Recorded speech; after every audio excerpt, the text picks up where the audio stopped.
Kisah lanjutan dalam chapter One Piece 1001 nanti memiliki judul Pertempuran Para Monster di Onigashima. Jika kita mengacu dalam ending chapter 1000 kemarin, di sana tampak Luffy itu memukul Kaido sampai tersungkur ke tanah. Teknik Gomu Gomu no Red Rock ternyata berhasil melukai Yonko Kaido. Nah, menariknya, aksi teriran-iran tampak kepada Kapten Kid serta Trafalgar di Waterloo, di mana mereka juga tidak mau ketinggalan setelah apa yang dilakukan Luffy ini kepada Yonko Kaido. Cerita dalam sinopsis chapter ini juga akhirnya memperlihatkan di mana wakil Kapten Roronoa Zoro juga kembali menggunakan salah satu pedang andalannya, Enma. Oke, kita intro dulu.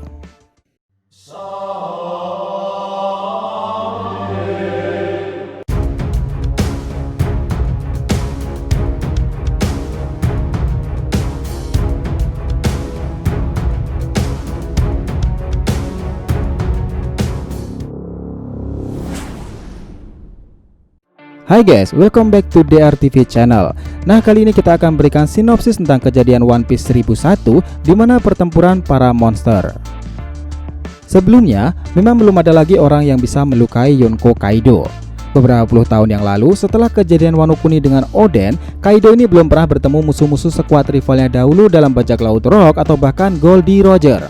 Tapi dalam kejadian ini, Kaido mendapati sedikit pelajaran.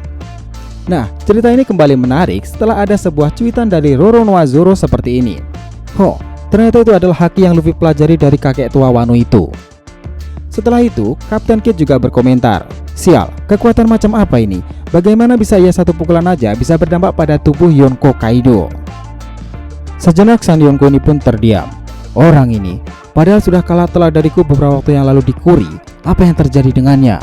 Hanya ada beberapa orang di dunia ini yang mampu melukaiku, lalu dia pikir dia itu siapa? Begitulah Kaido tertegun setelah terkena Red Rock dari Luffy. Nah, setelah ia melihat Luffy, ia kembali terkejut karena melihat sebuah bayangan dari tubuh Luffy ini, di mana ada orang-orang kuat seperti Goldie Roger, Kozuki Oden, atau bahkan Akagami no Sang di belakang Mugiwara tersebut. Gak mau nunggu lama sampai bocah itu memanfaatkan momentum, Kaido langsung menggunakan teknik Raime Haki andalannya dengan tongkat besi itu.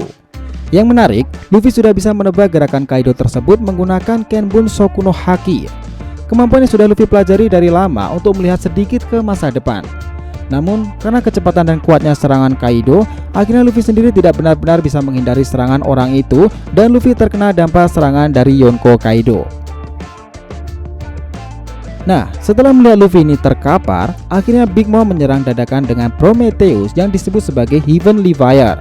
Namun dengan sigap, sang wakil kaptennya memotong Prometheus dengan teknik pembelah api sama seperti yang digunakan oleh Kinemon, Kitsune Biryu Homurasaki.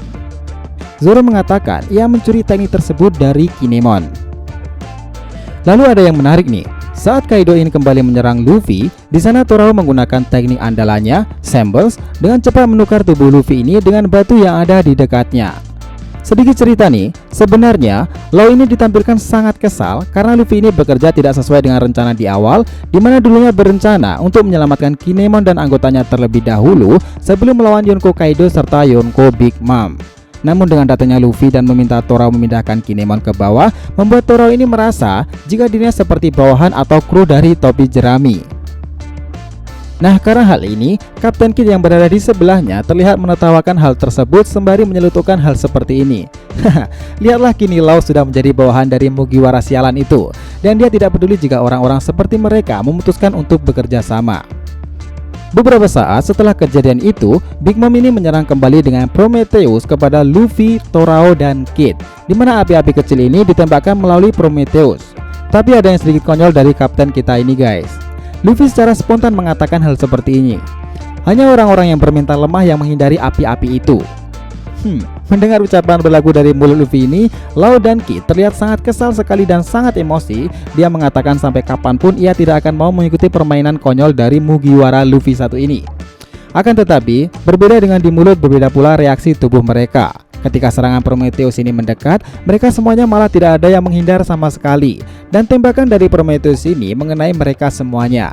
Namun, ada ekspresi aneh yang ditunjukkan dari ketiga orang ini. Kira-kira ekspresi apa itu guys? Ada kejadian di sisi lain, di mana Roronoa Zoro telah mulai serius di mana ia mengingatkan bandana miliknya dan fokus akan menyerang Yonko Kaido. Zoro bahkan mengatakan kepada Killer kalau jangan sampai dirinya itu menggangguku. Namun saat prosesnya, ternyata killer sendiri juga membantu Zoro dalam menyerang Yonko tersebut. Keduanya pun berhasil melukai Kaido dan Yonko itu mengalami luka goresan dari tubuhnya. Setelah melakukan hal itu, Zoro kembali berujar, "Sepertinya aku harus kembali menarik kekuatan Enma ini lebih jauh lagi."